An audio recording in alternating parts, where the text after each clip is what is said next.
Chapter 17, Created Gods, Economics, Part 2. Gods Made by Human Hands. In the absence of a cultural consensus that values and upholds the dignity and worth of individual humans, the reins of society will always be captured by an elite. In ancient Greece and Rome, the human elite always derived their authority from the gods. Priests and oracles would declare the divine appointment of certain leaders, or that certain humans were themselves deities, such as the Roman emperors. In our day, many such humans have risen to the position of influencers. The pantheon of influencers is vast, and we are blind to the full effect of such creatures on our wider world. While we may mock the idea that these often silly people are guiding the future of our culture, it's only our own bias that causes us to regard them as silly. We don't think of women doing makeup tutorials or children unboxing toys as leaders of society, because those people are concerned with issues that are of little importance to many of us. But when we speak about people like Joe Rogan, Jordan Peterson, or Elon Musk, we find that the ideas they put forth could help us navigate the future. Our respect for them blinds us to the similarity of their roles, but they operate in the same way. In the economy of attention, our mimetic desires are always looking for someone to emulate. Many people are worried that the digital environment in which we now spend so much time, artificial intelligence could rise to the level of godhood. The truth is, it already has. The algorithmic deities have already selected a pantheon of gods for us to follow, deceptive creatures who seem so human in their appearance and abilities, yet they are simultaneously more and less human than we will ever be. We have mistaken the new gods for mere mortals because we misdiagnosed our religion. Ancient influencers. When we examine the current landscape of algorithms and influencers, it bears a striking resemblance to the religion and mythology of ancient Greece and Rome. The concerns of the men and women of antiquity were largely focused on the here and now. For the common man, this meant survival, success, comfort, and longevity. For the elites, fame and glory were tied to heroic deeds and exceptional acts of virtue that would carry their legacy into the future. Everlasting fame or infamy was within the grasp of great men, if only they lived their lives well. Whatever one believed about the nature of the Greek gods, we still remember the names of the humans who fought and struggled in those ancient lands. The legendary beauty of Helen, the strength of Achilles, the tenacity and persistence of Odysseus. Unlike Christians, Jews, and Muslims, the mode of worship practiced by the devotees of these gods closely mirrored the way we follow the influencers of our day. These gods were human-like in appearance, and they interacted with each other in the same ways people do, but they were also hyper-personifications of particular aspects of humanity. Think of the various archetypes of elite success across our media landscape in the worlds of entertainment, celebrity life, and social media. There are the billionaire playboys, athletes and warriors, genius artists and inventors, political leaders and comedians. For women, there are the girl boss CEOs, fashion icons, domestic arts, the hippie free spirits, and the queen seductresses who can land the best men. The followers of these people listen to their advice, spend money to gain exclusive access to privileges, buy the products they sell or recommend, and emulate their mannerisms and patterns of speech. For a very special few, they may achieve a level of success that equals or surpasses their idols. The pantheon of online influencers is not fixed in place, and some kings and queens may yet be dethroned. The entire collection of Greek mythology spans entire books, sometimes with wild variations and contradictions from tale to tale. Even more books have been written about the myths and their meanings. But to simplify the landscape, I will focus on a few of the Greek gods who had a major impact on the way people perceived the ancient world. Foremost was Zeus, king of the gods. Zeus stands in stark contrast with the father god of the Bible. He was not a pleasant person, and his morality consisted solely of what he was capable of. When his mother Rhea, foreseeing what trouble his lust would cause, forbade him to marry, he angrily threatened to violate her. Though she at once turned into a menacing serpent, this did not daunt Zeus, who became a male serpent, and, twining about her in an indissoluble knot, made good his threat. It was then that he began his long series of adventures in love. Most of the stories of Zeus relate to his sexual exploits and his offspring with other gods and lesser creatures, including animals and humans. Each coupling resulted in the birth of other gods and demigods, who had their own uniquely exaggerated characteristics. Zeus was the embodiment of monarchical masculine power. The average man could not hope to emulate Zeus in his day-to-day life, but for emperors and kings, any action, no matter how cruel, was justifiable via the claim of divinity. The more closely actions mirrored the example set forth by the king of the gods, the better they would separate the identity of the king from his relation to humanity. The average citizen may find more inspiration day to day from the examples of Hermes, Ares, Apollo, or Dionysus, but the core values and virtues attributed to these lesser gods are also found in Zeus. Second to Zeus in importance of the ancient world was Aphrodite, the goddess of desire. She represented all that men wished women would be. In the stories of her exploits, we see the relational dynamics of our current day and age written plain. Aphrodite could seldom be persuaded to lend the other goddesses her magic girdle, which made everyone fall in love with its wearer, for she was jealous of her position. Zeus had given her in marriage to Hephaestus, the lame smith god, but the true father of the three children with whom she presented him, Phobos, Deimos, and Harmonia, was Ares, the straight-limbed, impetuous, drunken, and quarrelsome god of war. Hephaestus knew nothing of the deception until, one night, the lovers stayed too long together in bed at Ares' Thracian palace. Then Helios, as he rose, saw them at their sport and told tales to Hephaestus. Hephaestus angrily retired to his forge and hammered out a bronze hunting net, as fine as gossamer, but quite unbreakable, which he secretly attached to the posts and sides of his marriage bed.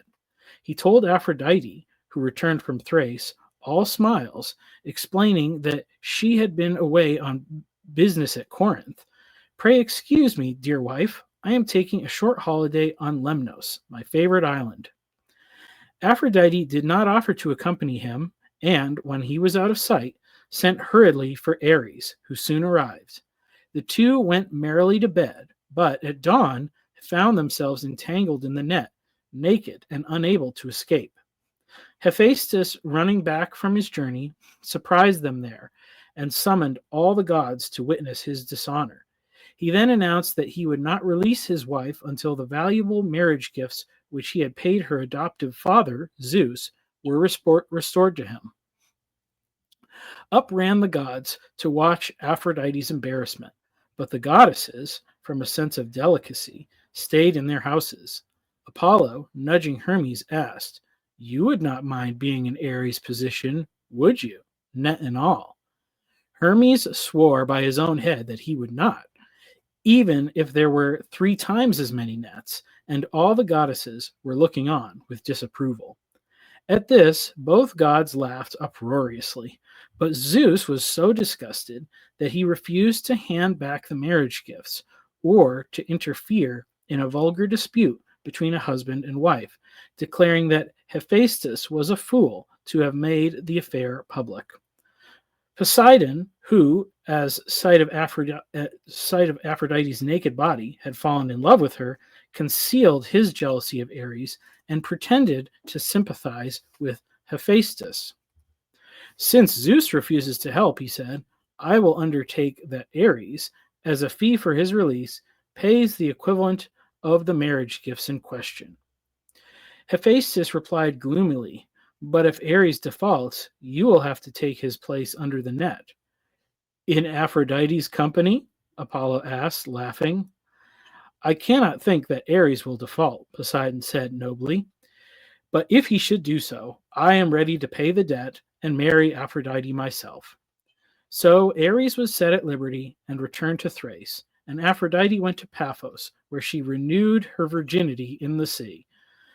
Flattered by Hermes' frank confession of his love for her, Aphrodite presently spent a night with him, the fruit of which was Hermaphroditus, a double-sexed being, and equally pleased by Poseidon's intervention on her behalf, she bore him 2 sons, Rhodus and Herophilus.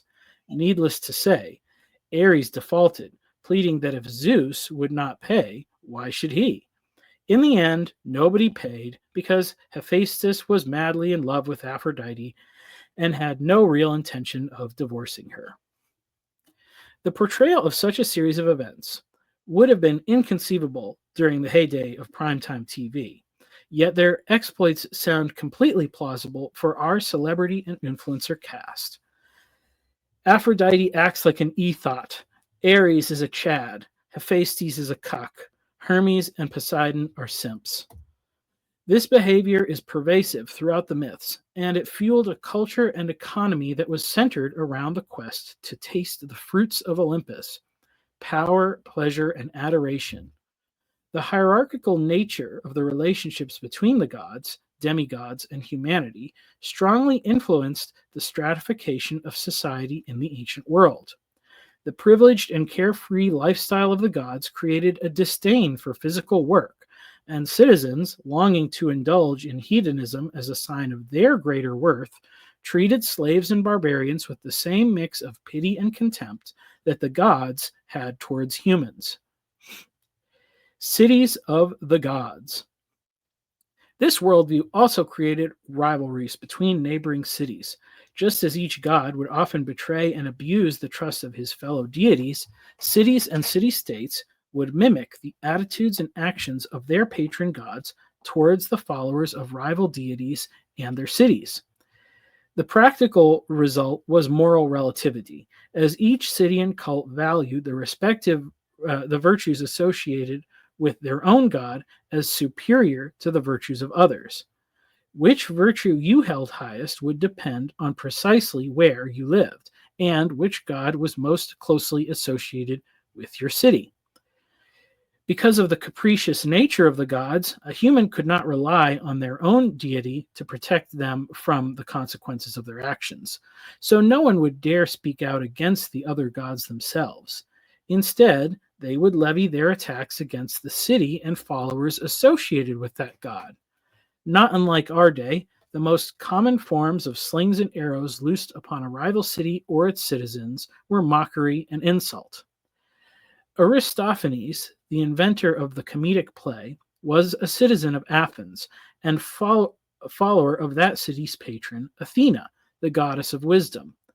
To mock the foolishness of the followers of Aphrodite, he coined a Greek word to make fun of Corinth, the city devoted to her honor. Corinthiazomai, which means to practice sexual immorality. To Corinthianize is to be a fornicator. This system of religiously rivalrous city-states created an economic system not unlike our own, especially after they were united within the greater context of the Roman Empire. The biggest difference was that a traveler might have to suppress their religious affiliation while traveling through hostile territory. While temples to the various gods existed in all the cities of the ancient world, some of the personal devotion to a particular deity was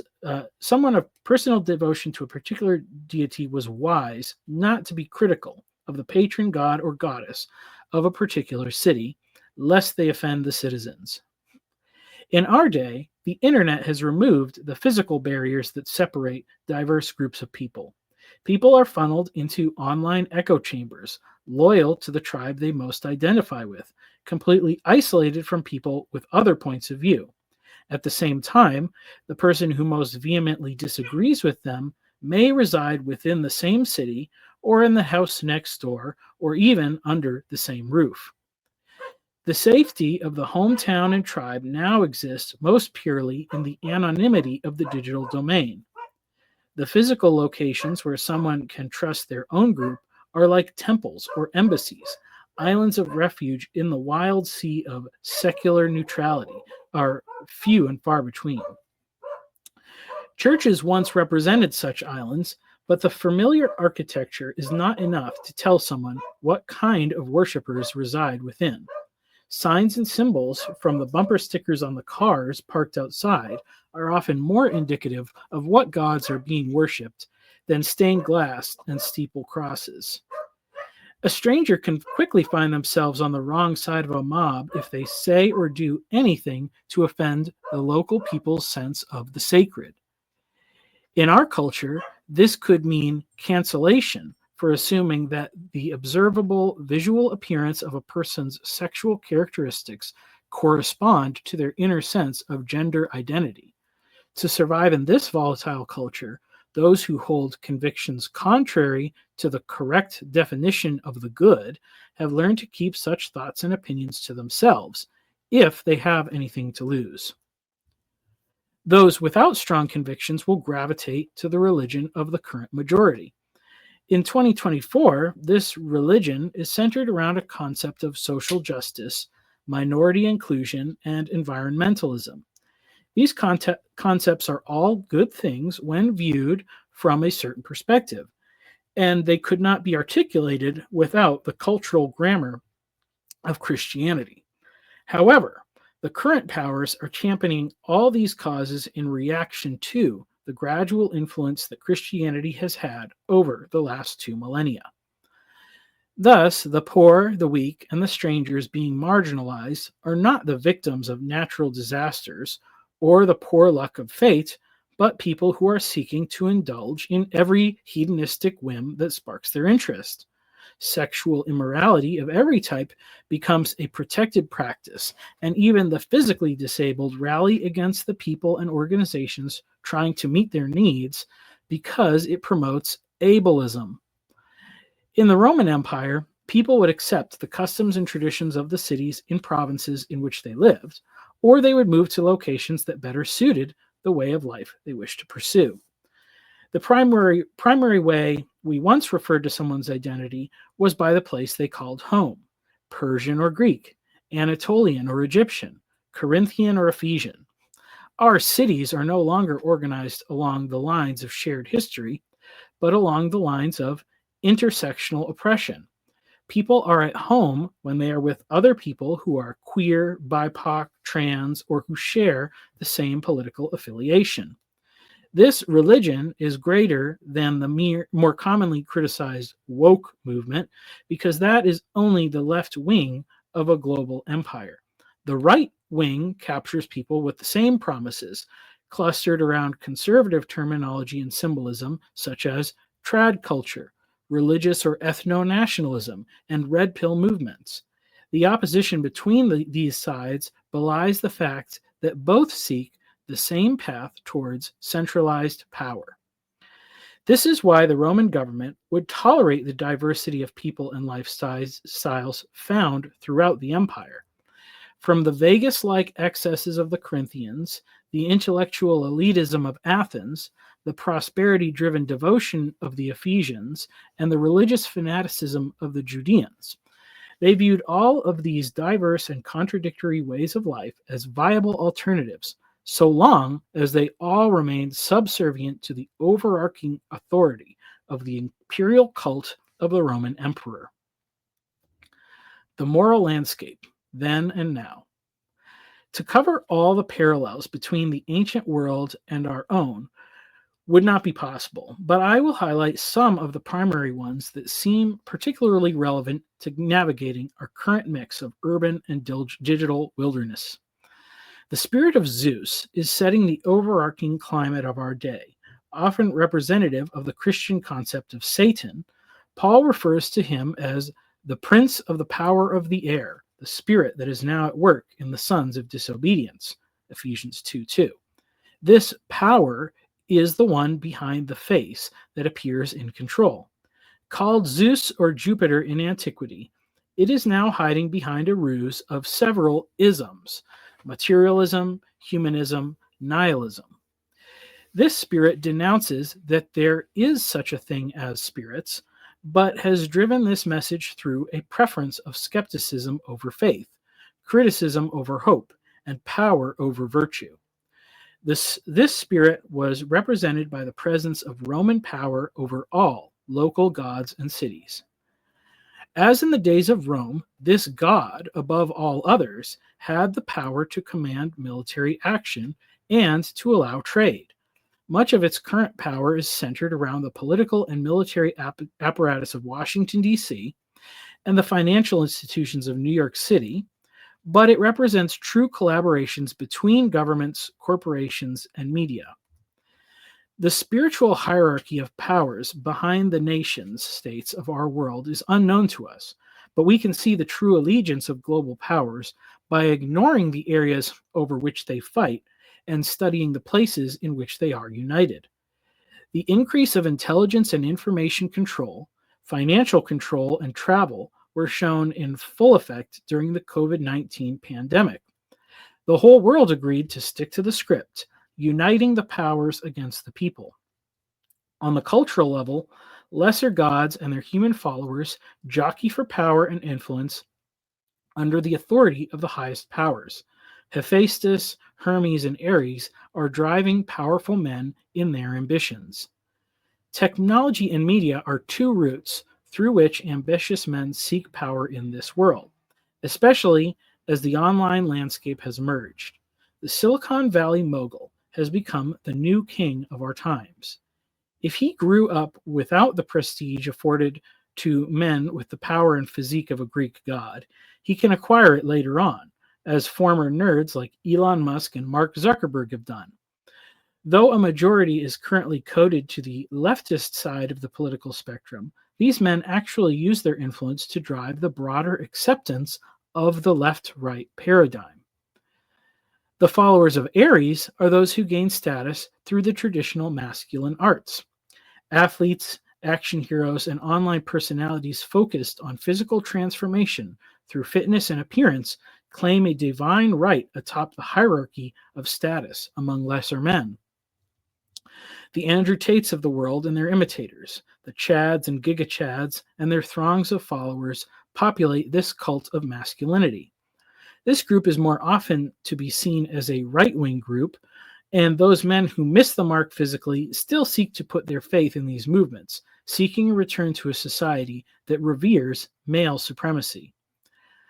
Like the story from mythology, the followers of all three of these deities come at the beckoning call of Aphrodite, the goddess of desire. The spirit of desire has captured the imagination of young women, who have begun to view their youthful appearance and feminine charms as a means of gaining power and status via the adoration of men. Abandoning the worship of Hera, goddess of hearth and home, many young women choose to use the assets designed to attract a lifelong protector and provider as a means to attract a throng of followers for as long as their beauty lasts. The cult of Aphrodite is embodied in the pornographic industry, which has become fully self-aware. Unlike in previous eras, when a female sex symbol would portray traditional female roles in a sultry way, the porn star herself is the object desired by men, both in her online avatar to the masses and in the bedroom of the elite. Fueling massive investment in makeup, clothing, and urban lifestyles, the industrial pipeline of social media influencers to amateur pornography has turned millions of bedrooms into shrines of Aphrodite. Despite the fact that all roads now lead to the digital city of Corinth and the online temple of Aphrodite, the divide between the haves and the have-nots in regard to real women, especially on the right, has created another backlash. Many of the men, who likely still frequent those shrines, have let their frustrated desire transform into hatred and resentment towards women. Many of them speak disparagingly against the whole system of relationships between men and women and have embraced reactionary lifestyles out of their rejection. These include the MGTOW, men going their own way, and incel groups, and several of the cults of Aries.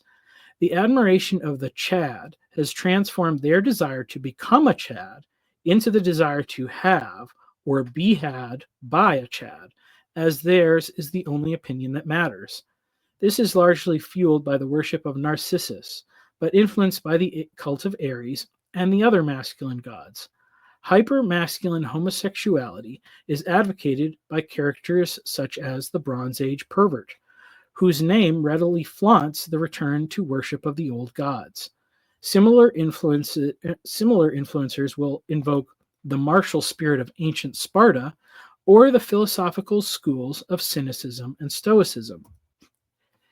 The other reaction to the digital age union of the technological Hermes and the desirous Aphrodite bears a starting resemblance to the worship of their ancient offspring, Hermaphrodite, the double-sexed god.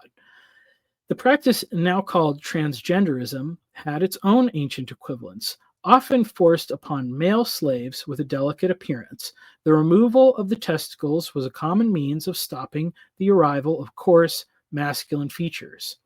In our current culture, it covers a widespread set of practices involving chemicals and surgeries, voluntarily embraced by those who had ventured too far into the digital occult.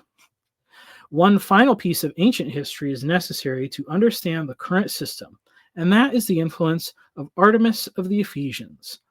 Artemis was the antithesis to Aphrodite, a deity to call upon when they found themselves in trouble due to the desires of men.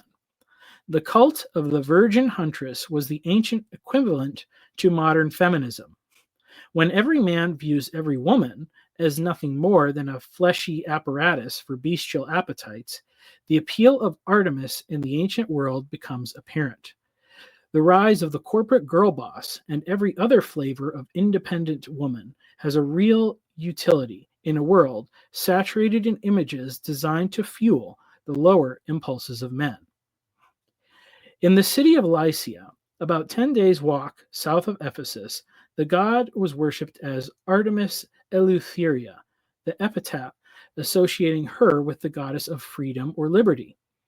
While the liberty of Artemis was not the same as that of the Roman Liber or his counterpart Dionysius Eleutheria, neither was it the warm, arenac freedom of the libertas. It's the freedom of self-sufficiency, freedom from dependency or obligation towards others.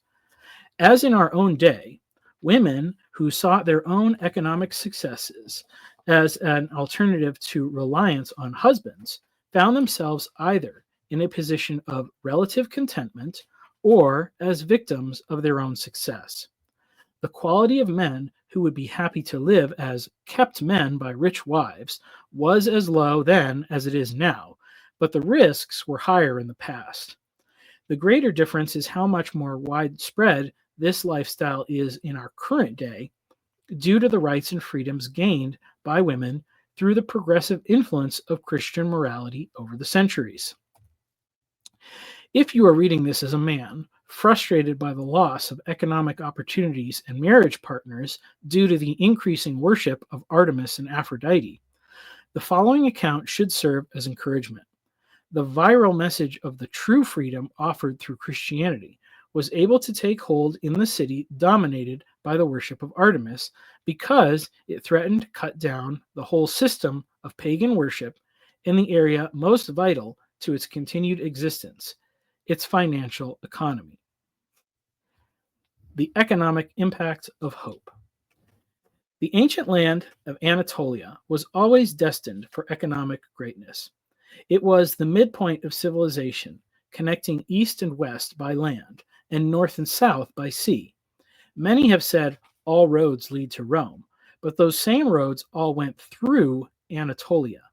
This peninsula makes up the bulk of modern Turkey and is the home to what are believed to be the oldest ruins of human civilization at Göbekli Tepe, Homer's legendary city of Troy, and the Roman capital of Constantinople. Not only was Anatolia a strategic location for its position along major trade routes, but it was a fertile land with a pleasing climate. It was also home to rich mineral resources, including the oldest silver mines in the world, where the techniques of refining the valuable ore from base metals was first developed.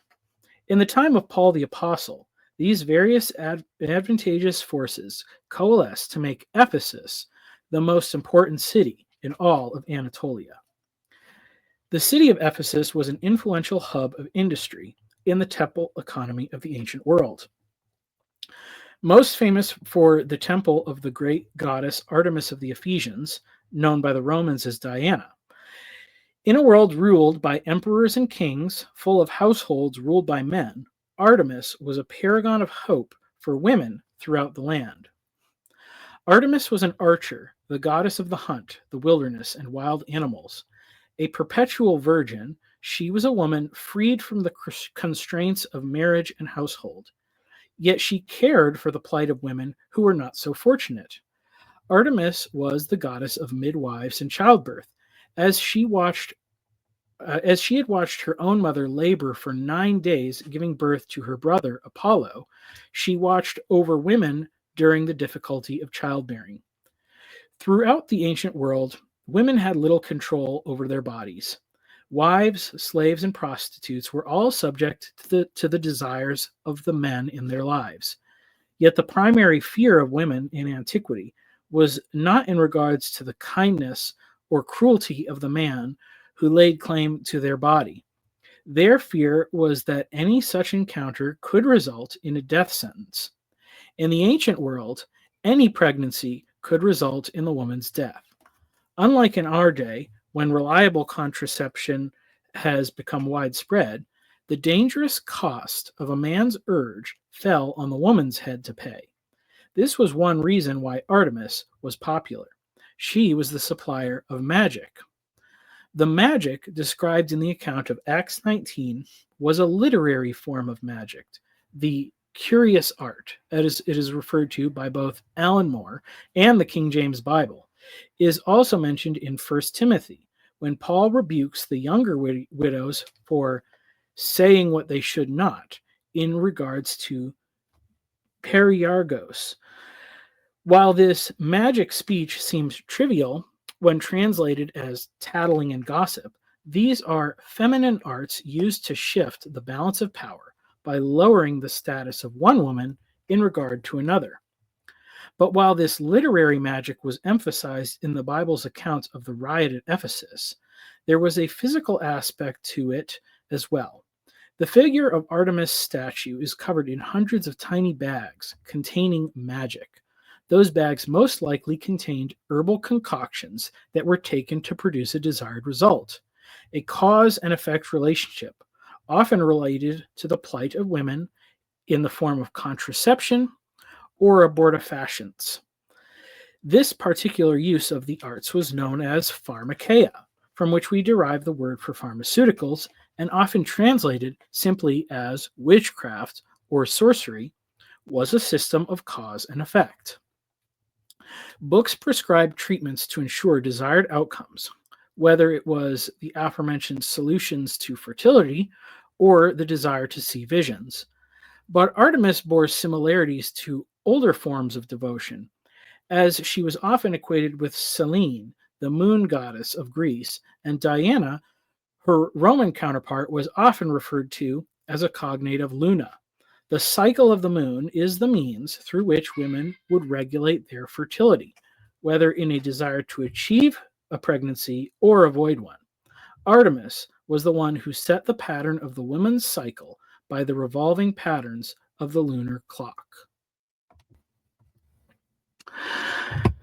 The power over such fundamental aspects of nature as the birthing of children was an extremely profitable industry.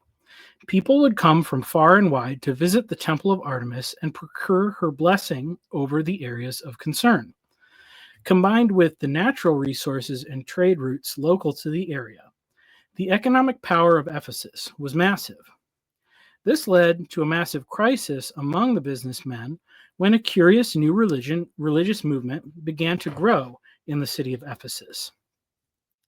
The Apostle Paul had begun preaching in the city, and powerful miracles began to occur through him, and many people became followers of Christ. The citizens there had invested heavily in the technology of magic, and these Christians, seen as members of a new sect of Judaism, had influenced the people of Ephesus, who came to believe it, to burn all their books of magic. The value of the items burned was 50,000 silver coins, each representing a day's wage. This act of protest led to a riot among the working men of Ephesus. Spearheaded by a silversmith named Demetrius, the crowd rushed through the streets, grabbing some of the traveling companions of Paul and filling the amphitheater with a great din of confusion. The natives, sympathetic to the new movement, included some prominent politicians, forbade Paul from attempting to address this crowd. When a man named Alexander tried to speak to the crowd, they shouted chants praising Artemis for over 2 hours. Although the chaos was resolved without bloodshed or arrest, there was a change in the air. The people could sense that the old order was not as impervious to change as they believed, and that the threat of its downfall was brought through the message of freedom.